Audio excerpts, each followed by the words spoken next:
Scorpio.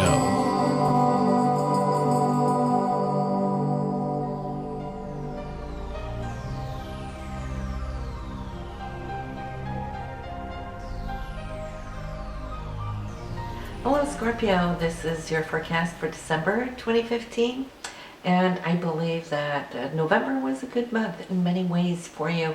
And right now what's taking place is that you're going to be focusing so much more on what is important to you as far as your value system goes, whether that be your self-esteem, your inner values, or also the financial values that you may be attracting here, and opportunities here this month.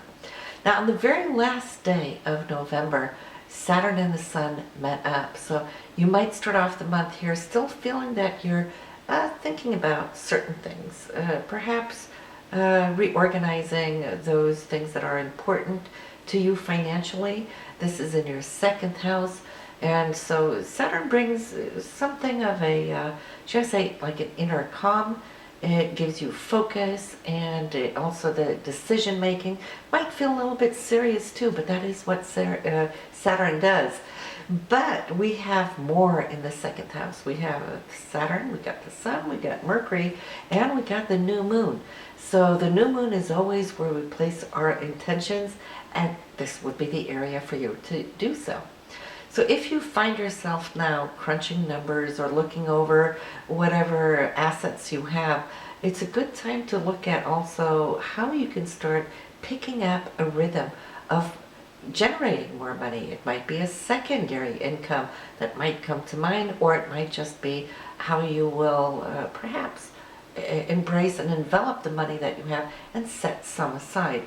This is something that can really grow over time, and you'll see that throughout this coming year, how you can come to perfect and grow your financials.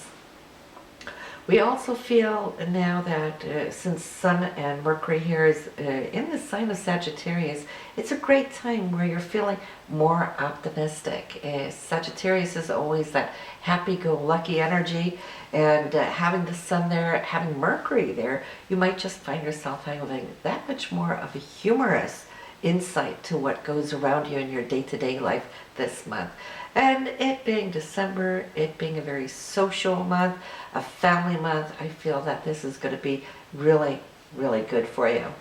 But we're starting off here December 1st with not just the Sun still kind of aspecting Saturn there, but we have Mercury trine Uranus. So there could be some unexpected news. In that case, it should be good news, because a trine is always very powerful, and the trine is coming for you from the 6th house of Uranus to your Mercury. So there could be some, maybe you're going to get a bonus, maybe news about a bonus, or it could be a new client coming in, or there could be a change-up, an insight of a change-up for how your routines are going to work now in the weeks and months coming up ahead too. On the 4th through the 6th, well, a little bit of a challenge here this month. Early on. The rest of the month is going to be fantastic, but in this first week we have Mercury and Jupiter. They're squaring off on each other, so I feel it's more like you're going to have a conversation, which Mercury does, about something that you are looking at from a higher perspective from Jupiter, a situation that perhaps has something to do what feels right or not. Okay, Jupiter wants to kind of shore things up here. It might escalate a little bit more on the 6th, especially if you weren't heard on the 4th. You might just put some more energy behind it, and this is when Mars is going to square up on Pluto. Sometimes it can be very passionate.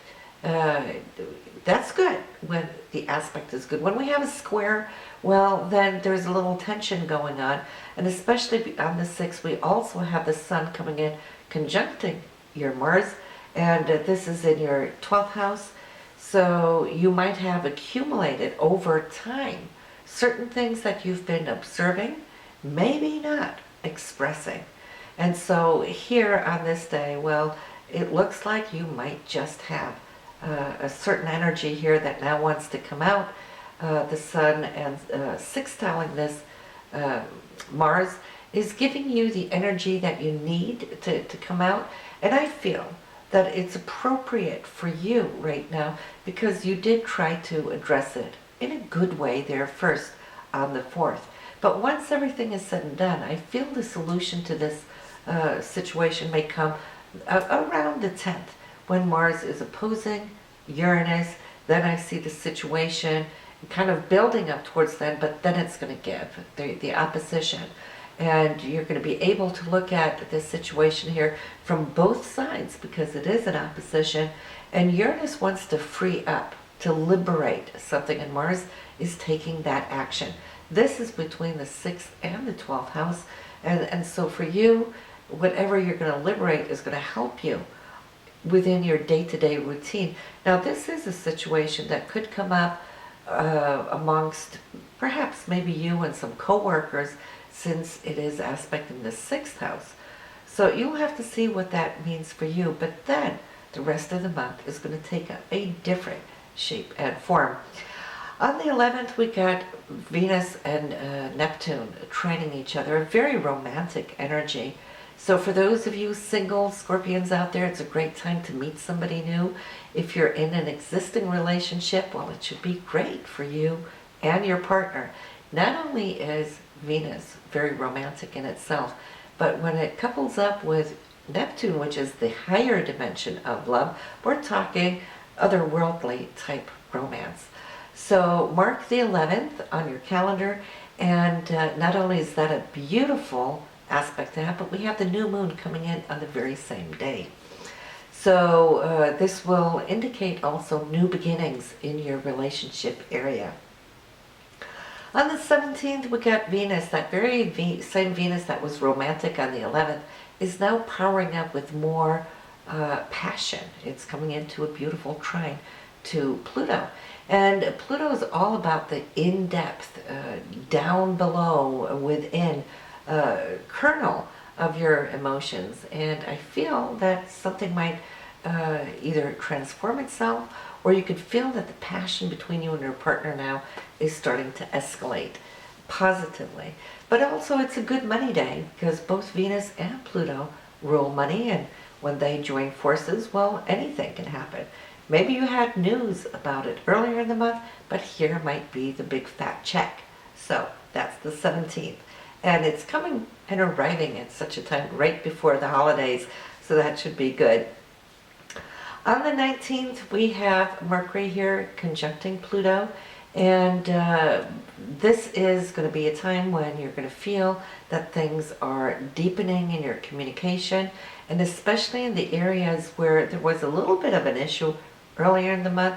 Now things can start healing. Pluto will always heal. That's the high side of Pluto.